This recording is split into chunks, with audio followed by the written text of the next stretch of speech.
ರಥಸಪ್ತಮಿ ಸೋಮವಾರದಿಂದ ಶನಿವಾರ ಸಂಜೆ 6 ಗಂಟೆಗೆ. ಅವಳ ದೇಹದಲ್ಲಿ ಜೀವದಲ್ಲಿ ಒಂದಾಗಿ ಬೆರ್ತೋಗಿದ್ಲು.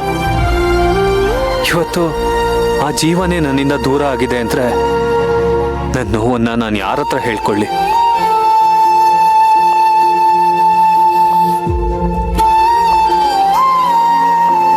ಅವಳನ್ನ ಒಂದು ಕ್ಷಣನೂ ನನ್ನಿಂದ ಬಿಟ್ಟಿರೋದಕ್ಕಾಗ್ತಿರ್ಲಿಲ್ಲ. ಅದಕ್ಕೆ ಅವಳಿಗೆ ಟ್ರೀಟ್ಮೆಂಟ್ ಕೊಡ್ಸೋದಕ್ಕೂ ನಾನು ಹಿಂದೂ ಮುಂದೂ ನೋಡ್ತಾ ಇದ್ದೆ. ಕೊನೆಗೂ ನೀವೆಲ್ಲ ಸೇರಿ ನನ್ನನ್ನು ಒಪ್ಸಿದ್ರಿ. ಅವತ್ತಿಂದ ಅವಳು ಪೂರ್ತಿ ಹುಷಾರಾಗಿ ಅವಳು ಯಾವತ್ ಮನೆಗೆ ಬರ್ತಾಳೋ ಅಂತ ಪ್ರತಿದಿನ ಪ್ರತಿ ಕ್ಷಣ ಎಣಿಸ್ಕೊಂಡು ಕಾಯ್ತಾ ಇದ್ದೆ.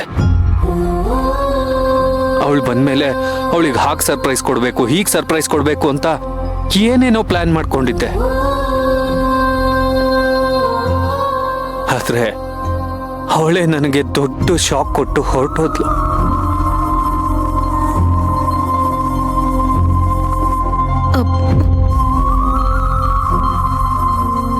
ಆದ್ರೆ ನಾನು ಇವಳನ್ನ ಕಳ್ಸ್ಕೊಡೋದಕ್ಕೆ ರೆಡಿ ಇಲ್ಲ ಅಜ್ಜಿ.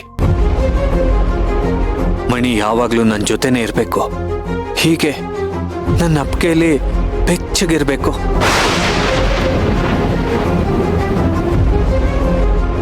ಆಗ್ಲೇ ನಾನಾಗಿರೋದಕ್ಕೆ ಸಾಧ್ಯ. ಇವಳಿಲ್ದೆ ನಾನಿಲ್ಲ, ನಾನಿಲ್ದೆ ಇವಳಿಲ್ಲ.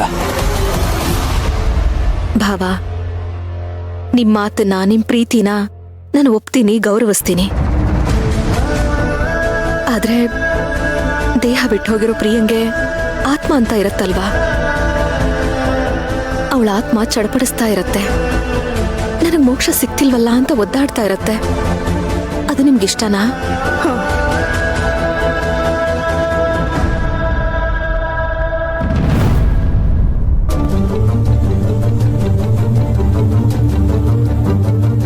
ನನ್ ಮಣಿಗೆ ಮೋಕ್ಷ ಸಿಗೋದೇ ಬೇಡ. ಸಿಕ್ಲಿಲ್ಲ ಅಂದಾಗ್ಲೇ ಅಲ್ವಾ ನನ್ ಮಣಿ ನನ್ನನ್ನು ಬಿಟ್ಟು ಹೋಗದೆ ನನ್ ಜೊತೆನೆ ಇರೋದು. ಭಾವ, ಅವಳಿವಾಗ ಏನಾದ್ರೂ ಮಾತಾಡೋ ಪರಿಸ್ಥಿತಿನಲ್ಲಿ ಇದ್ದಿದ್ರೆ ತನಗಾಗ್ತಿರೋ ನೋವು, ಹಿಂಸೆನ ಬಾಯಿ ಬಿಟ್ಟು ಹೇಳ್ಕೊಂಡಿರೋಳು. ಪ್ರೀತಿ ಹೆಸರಲ್ಲಿ ಅವಳ ಆತ್ಮಕ್ಕೆ ನೀವು ಚಿತ್ರ ಹಿಂಸೆ ಕೊಡ್ತಾ ಇದ್ದೀರಾ. ಅದು ನಿಮ್ಗೆ ಗೊತ್ತಾಗ್ತಾ ಇಲ್ಲ. ಶತ್ರುಗಳಿಗೂ ಕೂಡ ಈ ತರ ಮಾಡಲ್ಲ ಭಾವ.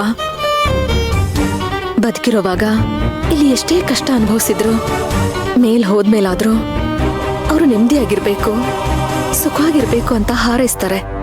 ನೋಡಿ, ಅದಕ್ಕೆ ಯಾರೇನೇ ಹೇಳಿದ್ರು ಅಷ್ಟೇ, ನನ್ ಮಣಿನ ನಾನು ನೀರಲ್ಲಿ ಬಿಡಲ್ಲ. ಹಠ ಮಾಡ್ಬೇಡ ಕಣೋ. ಹಿರಿಯರು ಧರ್ಮ ಕರ್ಮ ಅಂತ ಯಾಕೆ ಮಾಡಿದ್ದಾರೆ ಹೇಳು?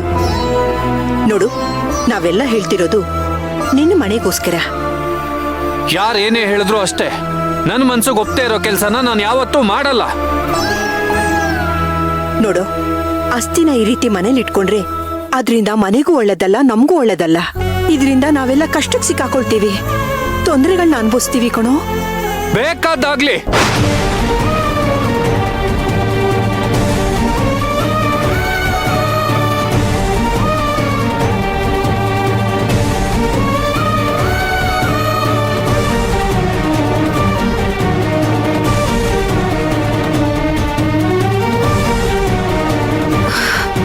ಸರಿ, ಭಾವನ್ ಬೇಡ ಅಂತ ಅನ್ಸಿದ್ರೆ ಅದನ್ನ ನೀರಲ್ಲಿ ಬಿಡೋದ್ ಬೇಡ.